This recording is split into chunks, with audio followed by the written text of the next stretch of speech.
കുട്ടി എന്താ ഇവിടെ? നിങ്ങളുടെ വാക്ക് ഞാൻ വിശ്വസിച്ചു. ഞാൻ കുറച്ച് തിരക്കിലായിപ്പോയി.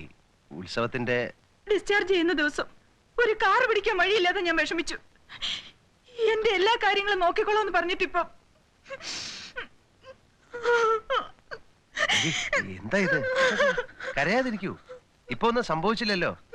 എന്തെങ്കിലും ഉണ്ടായാൽ തന്നെ നമുക്ക് പരിഹരിക്കാവുന്ന പ്രശ്നങ്ങളല്ലേ ഉള്ളൂ. ഇതാരാ മുരളി? ഇത് നമ്മുടെ എന്നെ ചതിച്ചു, എന്റെ ജീവിതം നശിപ്പിച്ചു. അയ്യോ, എനിക്കൊന്നും കേൾക്കണ്ട. ചെറിയേട്ടത്തി, എനിക്കെല്ലാം മനസ്സിലായി. എന്ത് മനസ്സിലായി? നീ ഇത്രക്കാരനാണെന്ന്. അയ്യോ, എന്റെ ഗുരുവായൂരപ്പ, എന്റെ കുഞ്ഞെ, നീ ഇങ്ങനെ ചെയ്തല്ലോ. ഞാൻ എന്ത് ചെയ്തെന്നാ? ആശുപത്രി വെച്ച് എന്റെ കുടുംബത്തിന്റെ എല്ലാ കാര്യങ്ങളും നോക്കിക്കോളാന്ന് പറഞ്ഞു. അങ്ങനെ പറഞ്ഞാല് എപ്പോഴാ?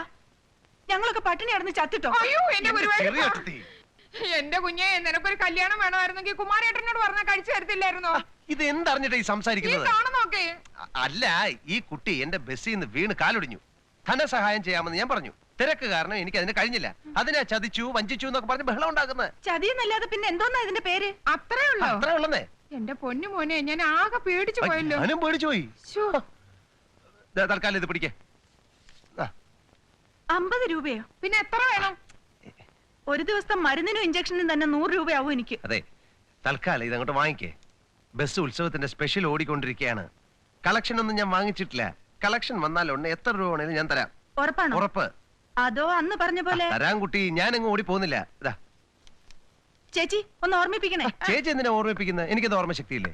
ചേച്ചി എന്തിനാ ഓർമ്മിപ്പിക്കുന്നത്?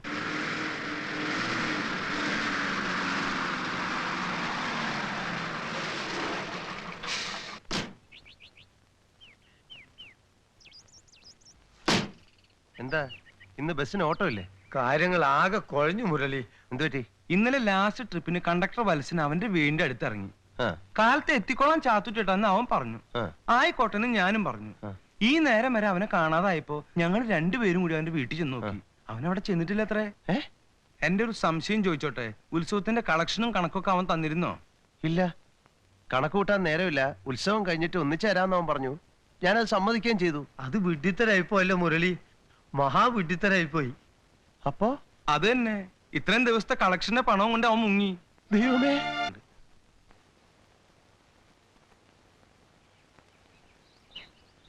വത്സ,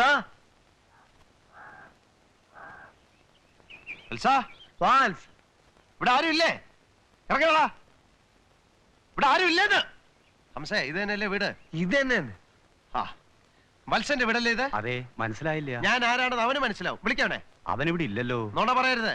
അവൻ എവിടെ പോയി വിളിച്ചാലും ഞാൻ കണ്ടുപിടിക്കും. നിങ്ങൾ അവന്റെ അച്ഛനല്ലേ? അതെ. എന്താ സാറേ വല്ല കുഴപ്പവും? കുഴപ്പം കാണിച്ചത് അവനല്ല, ഞാനാ. ആരാന്നോ എന്താന്നോ അറിയാതെ നിങ്ങളുടെ മകന് ഞാൻ ജോലി കൊടുത്തു. ഒരു തൊഴിലാളിയുടെ വിഷമങ്ങൾ അനുഭവിച്ചറിഞ്ഞവനായതുകൊണ്ട് ഞാൻ അവന്റെ ഡിപ്പോസിറ്റ് വാങ്ങിച്ചില്ല. കയ്യിൽ കൊടുത്താൽ കള്ളനും കക്കയില്ലെന്നൊരു ചൊല്ലുണ്ട്. ഇവൻ കള്ളനല്ല, പെരും കള്ളനാ. അന്യനായിട്ട് ഞാൻ അവനെ വിശ്വസിച്ചു. ഞാൻ അവന് ജോലി കൊടുത്ത തെറ്റായിപ്പോയി. കഷ്ടപ്പെട്ട് അധ്വാനിച്ചുണ്ടാക്കിയ കാശ് കൊടുത്താൽ ഞാനൊരു ബസ് വാങ്ങിച്ചത് അറിയോ? ഉത്സവത്തിന്റെ സ്പെഷ്യൽ ഓടിയാൽ എന്റെ എല്ലാ കടങ്ങളും തീരുമെന്ന് ഞാൻ വിശ്വസിച്ചു. ഉണ്ടായിരുന്ന കാശ് മുഴുവൻ എടുത്തുകൊണ്ട് നിങ്ങളുടെ മകൻ മുങ്ങിക്കളഞ്ഞു. ഞാൻ അവനെ വെറുതെ വിടുമെന്നൊന്നും വിചാരിക്കണ്ട. ഇതെല്ലാം കണ്ടുകൊണ്ട് മോളിൽ ഒരാളിരിപ്പുണ്ടെന്ന് നിങ്ങളുടെ മകനോട് പറഞ്ഞേര്. അദ്ദേഹം പൊറുക്കത്തില്ല. അതെ, എന്താ പ്രശ്നം? എന്നോട് ചോദിച്ചാൽ ഞാൻ എന്ത് പറയാനാ?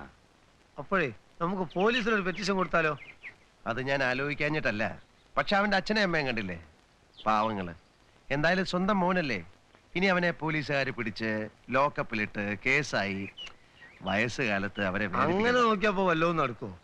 ഇപ്പൊ തന്നെ ടയറിന്റെ കാശ് കൊടുക്കാനുണ്ട്, വർക്ക്ഷോപ്പിലും കുറെ കടണ്ട്. എന്നാ പിന്നെ ഏട്ടന്മാരോട് വല്ലതും. കടം ചോദിക്കാനോ? അത് വയ്യ. ഞാൻ എൻ്റെ സ്വന്തം ഇഷ്ടത്തിന് തുടങ്ങിയതല്ലേ ഈ ബിസിനസ്. ഞാനൊരു ഫൈനാൻസറോട് പറഞ്ഞു വെച്ചിട്ടുണ്ട്. ബസ് പണയത്തില് കുറച്ച് രൂപ അവരുടെ കയ്യിൽ നിന്ന് വാങ്ങിക്കാം. അതൊക്കെ വലിയ പലിശ ആവില്ലേ? ഒന്നും സാരമില്ല. തൽക്കാലം കാര്യങ്ങൾ നടക്കട്ടെ. വാ.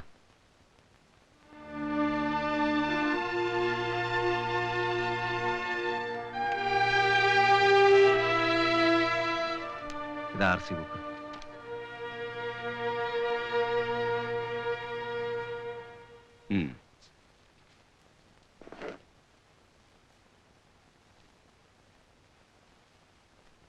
പലിശയുടെ കാര്യത്തിൽ കറക്റ്റ് ആയിരിക്കണം. ഷുവർ. Thank you sir. ശരി. എന്തായി? ഓക്കെ, നേരെ ടയറുകാരൻ്റെ അടുത്തേക്ക് പോവാം. അല്ല മുരളി, ബസ് ഇങ്ങനെ ഓട്ടാതിട്ട് എന്താ കാര്യം? വേറെ ഏതെങ്കിലും ഒരു കണ്ടക്ടർ ഏർപ്പാടാക്കണ്ടേ? വേണ്ട, ഇനി ഓണറായിട്ടിരുന്നാൽ ശരിയാവില്ല. പഴയ ലൈസൻസ് ഞാൻ പുതുക്കി. കണ്ടക്ടറുടെ പണി എനിക്കും അറിയാം. ചാത്തൂട്ടിയേട്ടാ, സ്പീഡ് അധികം വേണ്ട. പിന്നെ സഡൻ ആയിട്ട് ബ്രേക്ക് ഇട്ട് കളയരുത്. എനിക്ക് വലിയ പ്രാക്ടീസ് കുറവാ. എന്നെ ആരും നിയന്ത്രിക്കുന്നത് എനിക്ക് ഇഷ്ടമല്ല. ഏയ് ഞാൻ പറഞ്ഞെന്നേ ഉള്ളൂ. ആ. സുഹൃത്തുക്കളെ, എല്ലാവരും ഒന്ന് സഹകരിക്കുക. കൃത്യം ചില്ലറകൾ കയ്യിലെടുത്ത് വെക്കാൻ താഴ്മയായിട്ട് അപേക്ഷിക്കുന്നു. ഒരു പ്രത്യേക സാഹചര്യത്തിൽ മുതലാളി തൊഴിലാളിയായിട്ട് മാറുകയാണ്. സഹകരിക്കുക പ്ലീസ്. സാറ് എവിടേക്കാണ്? PC അതെവിടാണ്? Police constable. ഓ, സാറോ? PC. അതെ, ഞങ്ങൾ ഇരിക്കുന്ന 6 പേര് PC ആണ്. SIയുടെ മകന്റെ കല്യാണത്തിനുമാണ്. ആർക്കും ടിക്കറ്റ് വേണ്ട. ആർക്കും ടിക്കറ്റ് വേണ്ട. ഓക്കെ. ആരെങ്കിലും ഉണ്ടോ ഇനിയും PC? അല്ല സോറി, PC അല്ലാത്തവരാരെങ്കിലും ഉണ്ടോ? ഞാൻ PC അല്ല. ആ, സാർ എവിടേക്കാണ്? ഞാൻ ചാത്തൂട്ടിയുടെ ബന്ധുവാ. എനിക്ക് ടിക്കറ്റ് വേണ്ട.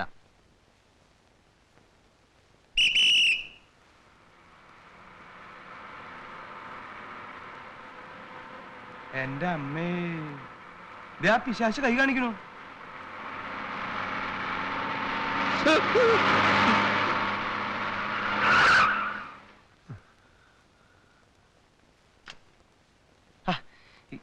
എന്താ ചാത്തുക്കുട്ടിയുടെ ഇത്? ചവിട്ടിയിട്ട് കിട്ടിയില്ല. എന്ത് കിട്ടിയില്ല? ചവിട്ടിയിട്ട് കിട്ടിയില്ല sir. Shut up, you killer.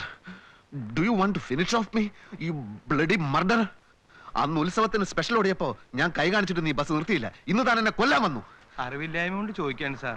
റോഡിന്റെ നടുവിൽ നിന്നിട്ടാണോ ബസ്സിന് കൈ കാണിക്കുക? Don't try to teach me, beggar. അന്ന് നിർത്താതെ പോയ തന്നെ നിർത്തിക്കാൻ വേണ്ടിയാ ഞാനിപ്പോ റോട്ട് കയറി നിന്നത്. സാറേ, എനിക്ക് ഭാര്യയും 3-4 കുട്ടികളുണ്ട്. സാറ് ചത്തിരുന്നുവെങ്കിൽ എന്റെ സ്ഥിതി എന്താകുമായിരുന്നു സാറ് ചിന്തിച്ചിട്ടുണ്ടാ? അന്ന് നിർത്താതെ പോയത് ഇതേ ഈ മുതലാളി പറഞ്ഞിട്ടാ. അയ്യോ, ഞാനാ ചാത്തുകുട്ടി? ഉവ്വ്, എന്നെ ചതിക്കാൻ നോക്കണ്ട. അല്ല സാർ, അന്ന് ഉത്സവം ഈ ഓവർലോഡ്. മനസ്സിലായി. റൂൾ 113(1) പ്രകാരമുള്ള കുറ്റമാണത്. And the other day, I found the vehicle replenishing fuel tank with passengers inside. Rule 56(2) പ്രകാരമുള്ള കുറ്റമാണത്. സാർ അന്ന് പറഞ്ഞത് മുഴുവൻ വേദവാക്യമായി എടുത്ത് പ്രവർത്തിച്ചവനാണ് ഞാൻ സാർ. സാർ, ഞാൻ ടയർ റീസോൾ ചെയ്തു സാർ. ഫസ്റ്റ് എയ്ഡ് ബോക്സിൽ 1000 രൂപയുടെ മരുന്ന് വാങ്ങിച്ചു വെച്ചു സാർ. കൈക്കൂലി കൊടുക്കൽ എന്നേക്കുമായി ഞാൻ അവസാനിപ്പിച്ചു സാർ. ഇനി കൂടുതൽ കുഴപ്പങ്ങൾ ഉണ്ടായിരിക്കാൻ ഞാൻ തന്നെ കണ്ടക്ടറുമായി. ഓഹോ, താൻ കണ്ടക്ടറുമായി അല്ലേ? ആയി സാർ. അപ്പൊ സെക്ഷൻ 96 പ്രകാരം തന്നെ ശിക്ഷിക്കാനുള്ള വകുപ്പുമായി. സാർ, യൂണിഫോം ധരിക്കാത്ത തന്റെ ലൈസൻസും ഞാൻ ക്യാൻസൽ ചെയ്യും. സാർ, മിസ്റ്റർ, അന്ന് ഞാൻ എല്ലാം വ്യക്തമാക്കിയിട്ടുണ്ട്. ഒരു വണ്ടി 100% ഫിറ്റ് ആണെങ്കിൽ തന്നെയും ഞാൻ വിചാരിച്ചാൽ ഒരു ബസ് ഓണറെ കൊണ്ട് കുത്തുപാള എടുപ്പിക്കാൻ കഴിയും. സാർ എന്തൊരു കഷ്ടമാണ് സാർ. ഇനി അറിയേണ്ടത് വൈപ്പറിന്റെ കാര്യമാണ്. വൈപ്പർ വർക്ക് ചെയ്യില്ല സാർ. ഇവിടെ എന്തിനാണ് വൈപ്പർ ഇപ്പൊ വർക്ക് ചെയ്യുന്നത്? കുംഭവാസം എന്തിനാണ് വൈപ്പർ വർക്ക് ചെയ്യുന്നത്? മഴ സമയത്തല്ലേടോ വൈപ്പർ. ഇപ്പൊ വൈപ്പറിന്റെ ആവശ്യമുണ്ടോ സാർ? എനിക്ക് ആവശ്യമുണ്ട്. ആവശ്യമുണ്ടോ? ആ, എന്തിനാ സാർ? പുഴുങ്ങി തിന്നാനാണോ? ഇവിടെ വൈപ്പർ പറിച്ചോണ്ട് കൊടുക്കണോ? ഇയാൾ പുഴുങ്ങി തിന്നട്ടെ. ഇപ്പൊ പേഴ്സണൽ ഇൻസൾട്ട് ആയി. ആയി. എല്ലാം കൂടെ ചേർത്ത് ഒരു 10,000 രൂപ സാർ അങ്ങ് ചാർജ് ചെയ്യണം. ഞാൻ മുട്ടിഞ്ഞ് കുത്തുവാള എടുത്ത് തെണ്ടി തിരിഞ്ഞ് അനാഥനായിട്ട് ഇറങ്ങുന്നതാണ് സാർ. സമാധാനാവും. ചാർജ് ചെയ്യണം. ചാർജ് ചെയ്യും. ചാർജ് ചെയ്യണം. Thank you. ചാർജ് ചെയ്യണം. ഹംസ, ഇത് അന്ന് കണ്ട കള്ളൂടിയനല്ലേ? അതുകൊണ്ടെന്താ? അല്ല, വിശ്വസിക്കാൻ പറ്റുമോ? ഒരു പാന്റിനും ഷർട്ടും കാര്യമല്ലേ വാന്ന്. ടൈലറെ, പെട്ടെന്ന് വേണം. അരമണിക്കൂറിനാൻ വേണം. എന്ത്? ഒരു കാക്കി പാന്റും ഷർട്ടും. എപ്പോ കൊടുത്തതാ? ഇല്ല, കൊടുത്തില്ല. ഇപ്പൊ കാശ് തരും. നിങ്ങൾ തുണി എടുത്ത് തുന്നി തരണം. എന്താന്നറിയാ, തീരെ സമയമില്ല, അതുകൊണ്ടാ. ഓ, അതുകൊണ്ടല്ലേ? തുണി എടുക്കണം, അളവെടുക്കണം, തയ്ക്കണം, അരമണിക്കൂർ കൊണ്ട് തരിയും വേണം. ഓ, അതെന്നെ കൊണ്ട് പറ്റൂല. വേറെ ആരെങ്കിലും നോക്കാം. ശരിയാണ്, സമയം പിടിക്കും. അല്ല, ബ്രേക്ക് ഇൻസ്പെക്ടർ അയാൾ നേരം പിടിച്ചിട്ടല്ലേ ഉള്ളൂ. ഇനി ഇന്ന് അയാൾ പിടിക്കോ? ഇല്ലേ? ഒരു ദിവസം ഒരു നേരം. കുഴപ്പമില്ലല്ലോ. ഏയ്. എന്നാലേ ഈ ലാസ്റ്റ് ട്രിപ്പിന് വരുമ്പോ തരാം. രാത്രിയില് ആ, നോക്കട്ടെ. നോക്കണ്ട, തന്നാ മതി. എന്നാലേ അളവെടുക്കാം. ഓ, ചാക്ക് പതുക്കിട്ടാ. വണ്ടിക്കകത്ത് ആളുള്ളതാ. പഴയ പലകയാ. തലയൊക്കെ ഒന്ന് മാറ്റി പിടിച്ചേ. ചെട്ടിക്കാവിൽ എപ്പോഴാ എപ്പോഴാ എത്താന്നൊന്നും പറയാൻ പറ്റില്ല. എത്തി അങ്ങോട്ട് ചെല്ലേ. മുതലാളി, എന്താ ഇവിടെ? ഞാൻ വിചാരിച്ചു അവിടെ. മനസ്സിലായില്ലേ, നമ്മുടെ ബസ് കെട്ടി അന്ന് ആശുപത്രിയില്. എന്തായി, കാല് പോയോ? അയ്യോ, കാലൊന്നും പോയിട്ടില്ല. ഫലത്തിൽ മുഴുവനായിട്ടും പോയി.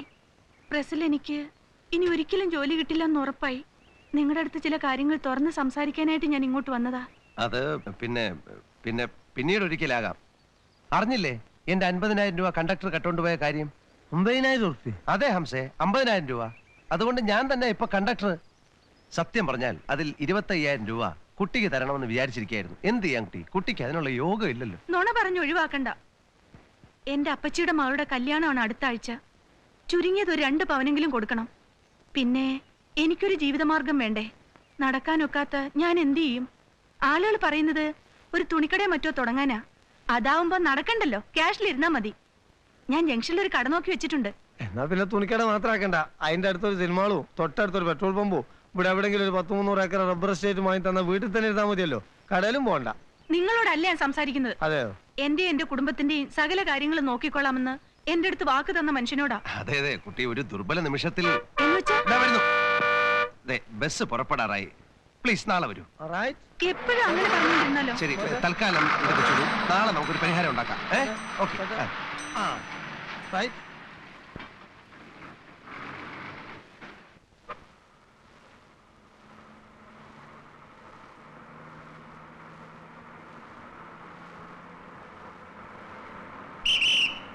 നിർത്തണ്ട, വിട്ടോ വിട്ടോ.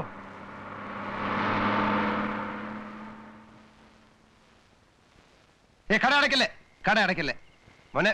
ബസ് വന്നത് കണ്ടില്ലേ? ഞാൻ എന്റെ പാന്റ് ഷർട്ടും തയ്ക്കാൻ കൊടുത്തിരുന്നു. അതിങ്ങെടുത്താ. അല്ല സാർ, അത് തയ്ച്ചോണ്ട് ഞാൻ ആശാന്റെ വീട്ടിൽ കൊണ്ട് അതെന്തിന്? അല്ലെ ഞാൻ ഷാപ്പിൽ കൊണ്ടു കൊടുക്കും. സാറ് വന്നാട്ടെ. എവിടെ? ഷാപ്പിലേക്കോ? അല്ല, വീട്ടിലേക്ക്. ഇതാ വീട്.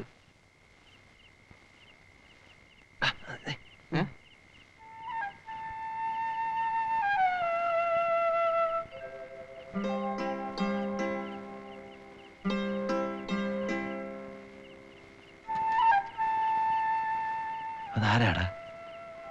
ദാമേട്ടന്റെ മോള്. ആ കുട്ടിക്ക് എന്തോ കുഴപ്പമുണ്ടായിരുന്നില്ലേ? എന്ത് കുഴപ്പം? കാലെന്തോ ഒടിഞ്ഞിട്ട് ഏതോ ബസ് ഇടിച്ച് കുറച്ച് ദിവസം ആശുപത്രിയിലായിരുന്നു. ഇപ്പൊ കുഴപ്പമൊന്നുമില്ല. ഇപ്പൊ നടക്കാനൊക്കെ പറ്റുമോ? ആ, നടക്കാം. എന്തേ? ഒന്നുമില്ല. അതെ, രാത്രിയില് പെൺകുട്ടികൾ മാത്രമുള്ള വീട്ടിലൊരു യുവാവ് കടന്നു ചെല്ലുന്ന ശരിയാണോ? അത് ശരിയല്ല. നിനക്ക് അറിയാല്ലേ? നീ പോയിട്ട് ആ തുണി ഇങ്ങ് വാങ്ങിച്ചോണ്ടോ. ചെല്ല. പിന്നെ ഞാൻ ഇവിടെ നിപ്പുണ്ടെന്ന് പറയണ്ട. ശരി. ചേടാ,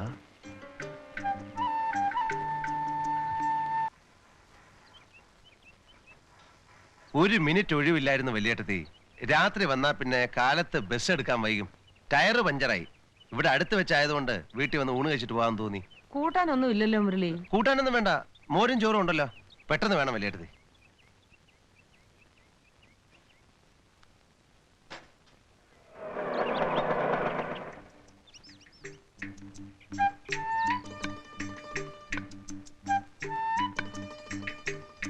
അയ്യോ, എന്താ കുട്ടി ഇത്?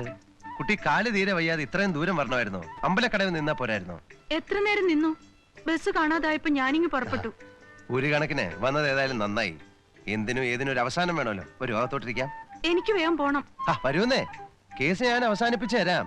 ഇതങ്ങനെ വെച്ച് നീട്ടുന്നത് ശരിയല്ലല്ലോ. എന്ന് വെച്ചാല് തുണിക്കട, ബന്ധുവിന്റെ കല്യാണത്തിന് 2 പവൻ, അങ്ങനെ എന്തെല്ലാം പ്രശ്നങ്ങളാ കുട്ടിക്ക്. വരൂ, അകത്തോട്ടിരിക്കാം. ഞാൻ പിടിക്കണോ? വേണ്ട, ഞാൻ വന്നോളാം. തട്ടി വീഴല്ലേ. ഇരിക്കണം. ഇരിക്കൂ. എനിക്ക് വേഗം പോണ്ടതാ. ആയിക്കോട്ടെ. ഈ ക്രച്ചസിന് എന്ത് ചെലവായി?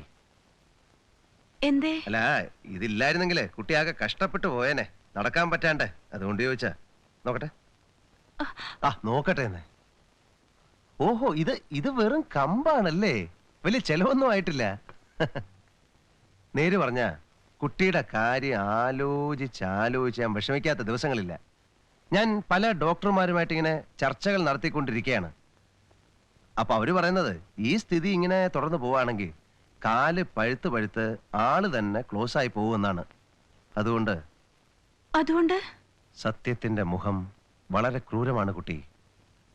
ഡോക്ടർമാർ ഒന്നടങ്കം പറയുന്നത് കുട്ടിയുടെ കാല് മുറിച്ചു കളയണമെന്നാണ്. എന്നിട്ടൊരു 1-ാം തരം രാജസ്ഥാൻ കാല് പിടിപ്പിക്കാമത്രേ. രാജസ്ഥാൻ കാലോ? അതെ, രാജസ്ഥാൻ കാല്. രാജസ്ഥാനിലെ ജയ്പൂർ കാല്. നല്ല ഒറിജിനൽ കാലാണെന്നേ തോന്നൂ. നടക്കാനാണെങ്കിൽ ഈ കാലിനെക്കാട്ടിലും നല്ല സുഖമാണ്. എത്ര ലക്ഷം രൂപ ചെലവായാലും വേണ്ടില്ല, ഈ കാല് മുറിച്ചു മാറ്റാൻ ഞാനൊരു ഡോക്ടറെ ഏർപ്പെടുത്തിയിരിക്കുകയാണ്. എന്റെ കാല് തൊടാൻ ഞാൻ സമ്മതിക്കില്ല. കുട്ടിക്ക് കാല് ശരിയാവണ്ടേ? വേണ്ടെന്ന് ആര് പറഞ്ഞു? ഏതെങ്കിലും നാട്ടുവൈദ്യന്മാരുടെ അടുത്തുനിന്ന് കഷായം കുടിച്ചു നോക്കാം. നിങ്ങൾ രൂപ തന്നോണ്ടിരുന്നാ മതി. ഇനി അങ്ങനെ രൂപ തന്നോണ്ടിരിക്കാൻ പറ്റില്ല. കുട്ടിയുടെ ഈ കാല് കീറി മുറിച്ച് വെട്ടി മാറ്റി പറിച്ച് ദൂരെ കളഞ്ഞിട്ട് നല്ല മനോഹരമായ ഒരു രാജസ്ഥാൻ ജയ്പൂർ കാല് വെച്ച് നല്ല ജീവിതം ആരംഭിക്കാം. ഏതായാലും ഓട്ടോ ഉണ്ടല്ലോ, നമുക്ക് ഇപ്പൊ തന്നെ ഡോക്ടർ അടുത്ത് പോവാം. വേണ്ട, ഇപ്പൊ വേണ്ട. എന്തേ? അങ്ങനെ രോഗിയുടെ ഇഷ്ടം അനുസരിച്ചാണോ ഡോക്ടർ ചികിത്സിക്കുന്നത്? ഏതായാലും ഡോക്ടർ അടുത്ത് പോലെ ഞാൻ ഈ ഡ്രസ് ഒന്ന് മാറിയിട്ടുണ്ട്. അയ്യോ എന്താ? അയ്യോ, ഞാൻ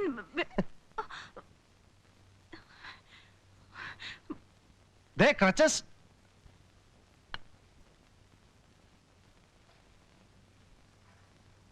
ഇത് ഇതുവരെ ശരിയായില്ല എന്റെ ഹംസേ. സ്റ്റെപ്പിനി ലെയറിലായിരുന്നു, ഞാൻ ഫോട്ടോ എടുത്ത് പോയി കാറ്റടിപ്പിച്ചോണ്ടെന്നാ. നീ വന്നേ, നീ സൈക്കിൾ കൊണ്ട് കൊടുത്തേ. തേർഡ് ഗിയർ വല്ലാതെ സ്ലിപ്പാകുന്നുണ്ടല്ലോ മുതലാളി. ഷർട്ടിന്റെ ഗിയർ ചേഞ്ചിന്റെ ഒച്ച 1 കിലോമീറ്റർ ദൂരെ കേൾക്കും. ഹാൻഡ് ബ്രേക്ക് നോക്കി, ഇറിപ്പില്ല. ഇതൊക്കെ നോക്കാൻ ഞാൻ നിങ്ങളോട് പറഞ്ഞില്ലല്ലോ. ബാക്കിലൊരു സീറ്റ് നാശകൂടാലി ആയിട്ടുണ്ട്, അത് നമുക്ക് മാറ്റാൻ പോരാ. നമുക്കത് മാറ്റണ്ട. പുത്തൻ സീറ്റ് ഒരെണ്ണം എന്റെ കയ്യിലുണ്ട്. സെക്കൻഡ് ഹാൻഡിന്റെ വില തന്നാ മതി.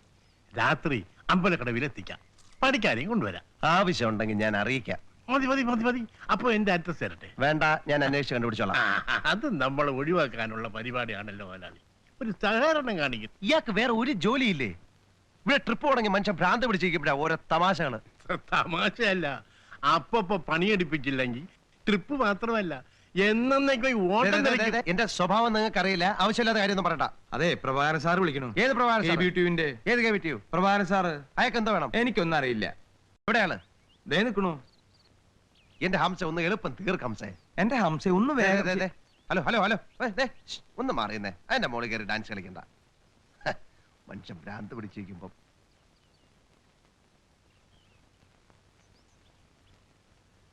എന്താ താൻ തന്നെത്താനങ്ങ് വേഷം കിട്ടി അല്ലേ? ഇനിയിപ്പോ ഡ്രൈവറെയും ക്ലീനറേയും കൂടെ ഒഴിവാക്കിയിട്ട് ഒക്കെ വീട്ടുകാരെ കൊണ്ട് ജയിക്കാമെന്നായിരിക്കും. അതെ, എന്റെ ഇഷ്ടാ. അങ്ങനെ പാടില്ലാന്ന് ഇന്ത്യൻ പീനൽ കോഡിൽ പറഞ്ഞിട്ടൊന്നുമില്ല. എന്റെ ബസ്സിൽ ആര് പണിയെടുക്കണമെന്ന് ഞാൻ തീരുമാനിക്കും. അത്തരം തീരുമാനങ്ങളാണ് കുഴപ്പം, പ്രത്യേകിച്ചും കംപ്ലൈന്റ് കിട്ടിയ സ്ഥിതിക്ക്. കംപ്ലൈന്റ്? അതെ, ആദ്യത്തെ ആളെ പിരിച്ചുവിട്ടല്ലേ നിങ്ങൾ കണ്ടക്ടറായത്? ആദ്യത്തെ ആള് എവിടെ? അവൻ എന്റെ കൈ കിട്ടിയുണ്ടല്ലോ. അയാളുടെ വീട്ടിൽ കയറി അയാളുടെ പ്രായമായ അച്ഛനെ അമ്മയും താൻ ചീത്ത പറഞ്ഞു. ചീത്ത പറഞ്ഞു. അതിനെന്താ പ്രശ്നം? ഒരു തവണ ഞാൻ താക്കി തന്നതാണ്. വത്സനെ ഒഴിവാക്കാൻ വേണ്ടി താൻ മനഃപൂർവ്വം കള്ളക്കഥ പറഞ്ഞുണ്ടാക്കി. കള്ളക്കഥയൊന്നുമല്ല, അവൻ കാരണമാ ഞാൻ ഇന്ന് കടക്കാരനായത്, അറിയോ? ഒരു കാര്യം ഞാൻ പറയാം, ജോലിയിൽ നിന്ന് ഇറക്കി വിട്ടതല്ല, അവൻ കട്ടോണ്ട് ഇറങ്ങി പോയതാ. എന്റെ മുമ്പിൽ വന്ന് എന്റെ മുഖത്ത് നോക്കി പറയട്ടെ കട്ടിട്ടില്ലെന്ന്. ഇതുപോലെ പല മുതലാളിമാരുടെയും പല അഭിനയവും കണ്ടിട്ടുള്ളവനാ ഞാൻ. ശരി, ഇയാൾക്കിപ്പൊ എന്തോ വേണം? പിരിച്ചുവിട്ട അന്ന് മുതലുള്ള ശമ്പളം തിരിച്ചെടുക്കുന്നില്ലെങ്കിൽ കോമ്പൻസേഷൻ. മണ്ണാൻ കട്ട ഞാൻ കൊടുക്കാം. അതിനു മുമ്പ് എനിക്ക് അവനെ ഒന്ന് കാണണം. ഒരു വക്കാലത്തുകാരൻ വന്നിരിക്കുന്നു.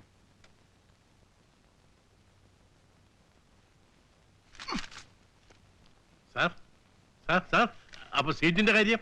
എന്റെ ആശാന, ഇയാളൊന്ന് പോയേ. സീറ്റിന്റെ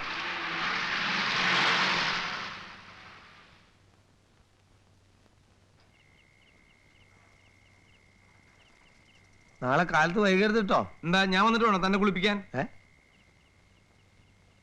ഹംസേ, അവന്റെ കർണക്കുറ്റി നോക്കി ഒരു ഒറ്റ പൊട്ടീര് കൊടുക്കാൻ തോന്നി എനിക്ക്. ആരെ?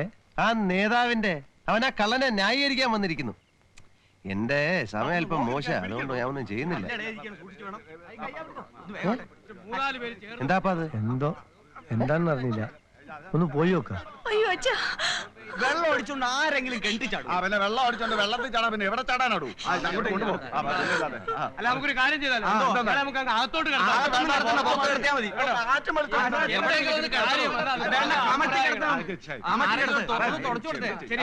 എന്താ എന്താ? കുഴപ്പമൊന്നുമില്ല, ഇത് ഇയാക്കടെ സ്ഥിരം പതിവാ.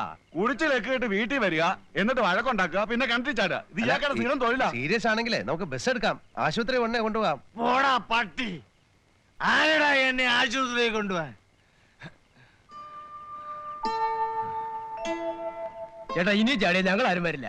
നിന്നെ ഇവിടെ ആരും ക്ഷണിച്ചില്ലല്ലോ, ഒരു ഇടി വെച്ച് കഴിഞ്ഞ.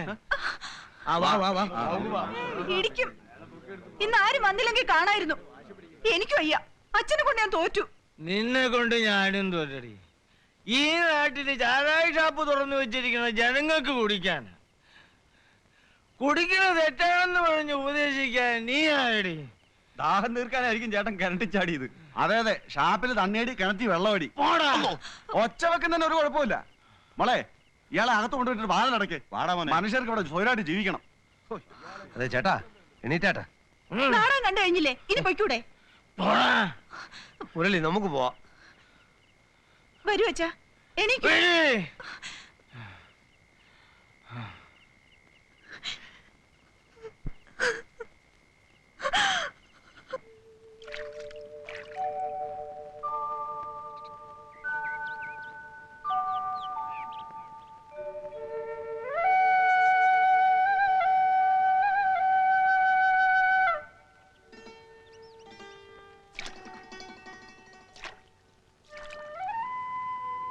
അച്ഛന് കുഴപ്പമൊന്നുമില്ലല്ലോ?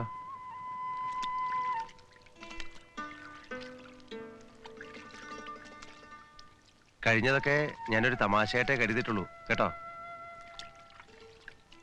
അച്ഛന് മരുന്നോ മറ്റോ വേണമെങ്കിൽ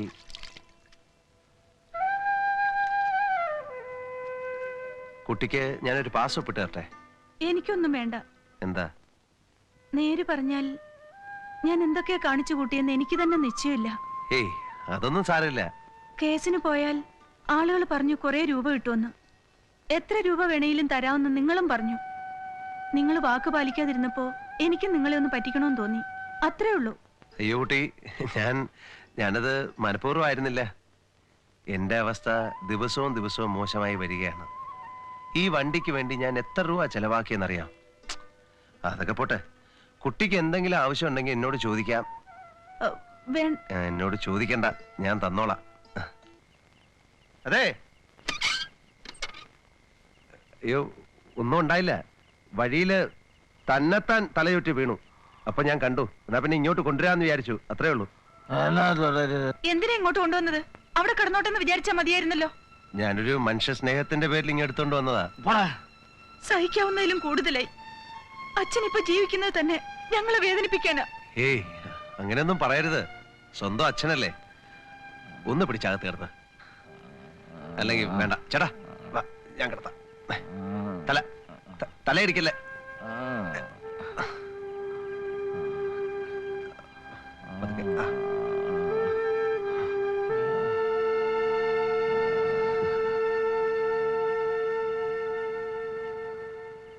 ഞാൻ ഇറങ്ങട്ടെ? ബുദ്ധിമുട്ടായിന്നറിയാം. ഏയ് ക്ഷമിക്കാൻ പറയാനേ പറ്റൂ. ഞങ്ങളുടെ വിധി ഇതായിപ്പോയി. ഒന്നും സാരമില്ല. ചിലരുടെ സ്വഭാവമാണല്ലോ. നാളെ ആവട്ടെ, ഞാനൊന്ന് ഉപദേശിച്ചു നോക്കാം. എന്തുപദേശിച്ചിട്ടും കാര്യമില്ല. ദിവസമുള്ള പതിവാണിത്. രാത്രി മുഴുവൻ കുടിച്ച് ബോധമില്ലാതെ ബഹളം കൂട്ടും. രാവിലെ അതോർത്ത് കരയും. എന്നും എനിക്ക് വാക്ക് തരും, ഇനി കുടിക്കില്ലെന്ന്. പക്ഷേ ഒരിക്കലും പാലിക്കാറില്ല. പാലിക്കാൻ പറ്റാറില്ല. എന്താ അത്? അല്ല, എന്തെങ്കിലും കാരണങ്ങൾ ഉണ്ട്. അതുകൊണ്ട് ഒരു പരിധിക്കപ്പുറത്ത് അച്ഛനെ കുറ്റം പറയാൻ എനിക്കും കഴിയാറില്ല. അച്ഛന്റെ നല്ല ദിവസങ്ങൾ കണ്ടിട്ടാണ് ഞങ്ങളൊക്കെ വളർന്നത്. വരുമാനം കുറവായിരുന്നെങ്കിലും സന്തോഷത്തോടെയായിരുന്നു ഞങ്ങളുടെ ജീവിതം. അമ്മയില്ലാത്ത വിഷമം ഞങ്ങൾ അറിയരുതെന്ന് അച്ഛന് നിർബന്ധമായിരുന്നു. എന്നെ പഠിപ്പിച്ചു. അച്ഛനെ കൊണ്ടാവുന്ന വിധത്തിൽ ചേച്ചിയുടെ കല്യാണം നടത്തി. എന്നിട്ട് കൊടുത്ത സ്ത്രീധനം കുറവായിരുന്നു എന്ന കാരണം കൊണ്ട് ആ വീട്ടുകാർ ചേച്ചി ഉപദ്രവിച്ചിരുന്നു. എനിക്ക് വേണ്ടി നീക്കിവെച്ച ഈ വീടും പറമ്പും വിറ്റ് സ്ത്രീധനത്തിന്റെ കടം വീട്ടാൻ അച്ഛൻ ഒരുങ്ങിയതാണ്. പക്ഷേ അതിനു മുൻപ് തന്നെ ചേച്ചി ഞങ്ങളെ വിട്ടുപോയി. സ്റ്റൗ പൊട്ടിത്തെറിച്ചു എന്നാണ് ആദ്യം കേട്ടത്. ആത്മഹത്യയായിരുന്നുവെന്ന് പിന്നീടേ അറിഞ്ഞുള്ളൂ. മരിക്കുമ്പോ ചേച്ചി പ്രസവിച്ചിട്ട് 3 മാസമേ ആയിരുന്നുള്ളൂ. കുഞ്ഞിനെ ഞങ്ങൾ കൊണ്ടുപോന്നു.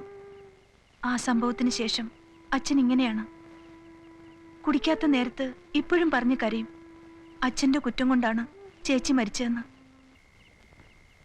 ഇത്രയും നേരം എവിടെ ആയിരുന്നടി? ഇനി കടം തരില്ല എന്ന് ഗോയലേട്ടൻ പറഞ്ഞു. എന്നാ അപ്പൊ തന്നെ ഇങ്ങ് പോരായിരുന്നില്ലേ?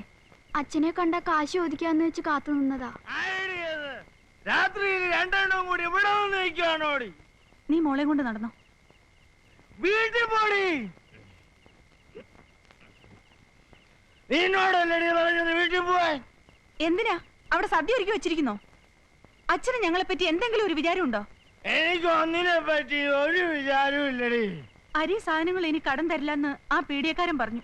ഇന്ന് ഉച്ചയ്ക്ക് കഞ്ഞി വെക്കാൻ പോലും അരി ഉണ്ടായിരുന്നില്ല. ഇനി രാത്രി എന്ത് ചെയ്യും? ആ കുട്ടികൾ വിശന്ന് കരഞ്ഞ അച്ഛൻ സമാനം പറയോ?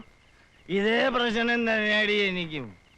ഇനി ചാരായം കടം തരില്ലാന്ന് എന്നോടും പറഞ്ഞു ഷാപ്പുകാരൻ. എന്ത് പറഞ്ഞാലും തലേ കയറില്ല.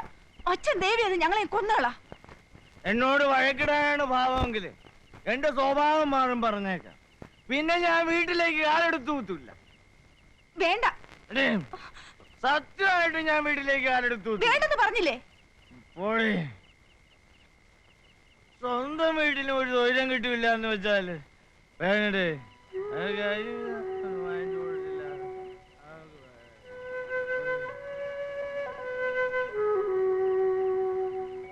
ഇവിടെ ആരും ഇല്ലേ? അതെ,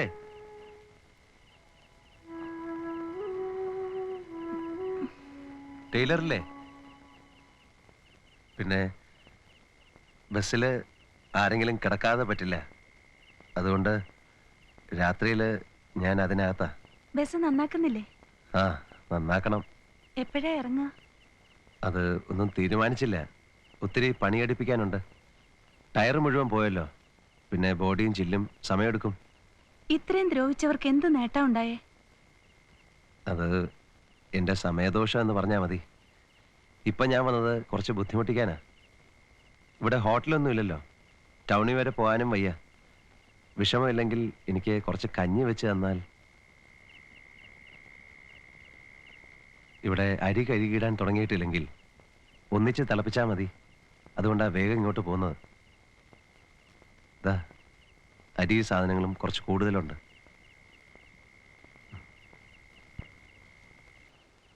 അല്ലാതെ തന്നെ ആവശ്യത്തിലേറെ പ്രശ്നങ്ങളുണ്ട്. അതിന്റെ കൂടെ ഇപ്പൊ പോലീസും ബഹളവും. ഇതൊന്നും വേണമെന്ന് വെച്ചിട്ട് ചെയ്യുന്നതല്ലോ. ആ ഫാക്ടറി പൂട്ടിക്കാനുള്ള അവന്റെ ആവേശം കണ്ടപ്പോൾ സഹിക്കാൻ കഴിഞ്ഞില്ല. ഏതായാലും അതിങ്ങനെ തീർന്ന ഭാഗ്യായി. അല്ല, ഇനി എന്താ തീരുമാനിച്ചിരിക്കുന്നത്? ബസ് ഇറക്കുന്നില്ലേ? ബസ് ഇറക്കുക എന്നൊക്കെ പറഞ്ഞാൽ ഒരുപാട് കാശ് വേണം. ടയറൊക്കെ മാറ്റണം, എഞ്ചിനും ബോഡിയും റിപ്പയർ ചെയ്യണം, ബസ്സിന്റെ പുറത്തുള്ള കടം വീട്ടണം. രൂപ കുറച്ചൊന്നും പോരാ. 1-2 ദിവസമായി ഞാനൊരു കാര്യം പറയണമെന്ന് വിചാരിക്കുന്നു. എന്താ? ഈ വീടും പറമ്പും അച്ഛൻ നേരത്തെ എന്റെ പേർക്ക് എഴുതി വെച്ചതാ. ആരോടും കണക്ക് പറയേണ്ട കാര്യമില്ല. ഇത് പണയം വയ്ക്കുകയോ വിൽക്കുകയോ ചെയ്താ ബസ് ഇറക്കാനുള്ള പണം കിട്ടില്ലേ? കാര്യമായിട്ട് പറയാ. ബസ് ഓടി തുടങ്ങിയ വീടും പറമ്പും തിരിച്ചെടുക്കാലോ. എന്നെ കുറിച്ച് ഓർത്ത് വിഷമിക്കണ്ട. അടുത്ത മാസം മുതല് പ്രസിലെ ജോലി സ്ഥിരാവും. പിന്നെന്താ? കഴിഞ്ഞതെല്ലാം നല്ലതിന് വേണ്ടിയായിരുന്നുവെന്ന് ഇപ്പോൾ തോന്നുന്നു. ഇങ്ങനെയൊക്കെ സംഭവിച്ചില്ലായിരുന്നെങ്കിൽ എനിക്ക് രമയെ മനസ്സിലാക്കാൻ കഴിയുമായിരുന്നു. പ്രതീക്ഷിച്ചവരിൽ നിന്ന് എനിക്കൊന്നും കിട്ടിയില്ല, സ്നേഹം പോലും. അവരുടെ കുറ്റമല്ലായിരിക്കാം. ഈ ബന്ധങ്ങൾ എന്നൊക്കെ പറയുന്നത് അച്ഛനമ്മമാർ ജീവിച്ചിരിക്കുന്നത് വരെ ഉള്ളൂ. അത് കഴിഞ്ഞാൽ എല്ലാം കഴിഞ്ഞു.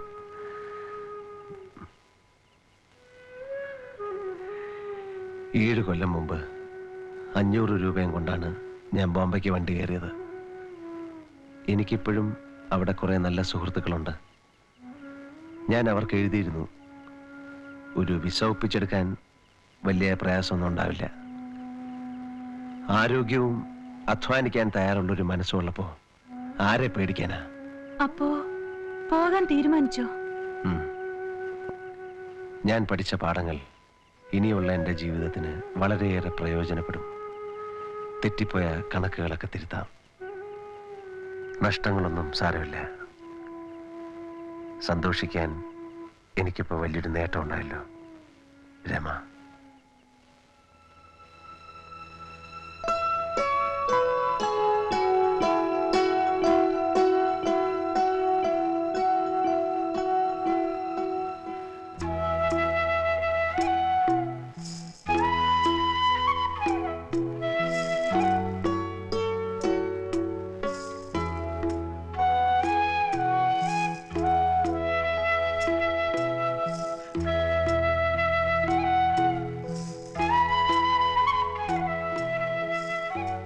ബസ് വരുന്നുണ്ട്. എത്തിയാൽ ഉടൻ എഴുതണം. എഴുതാം. സമയം കിട്ടുമ്പോഴെല്ലാം എഴുതാം.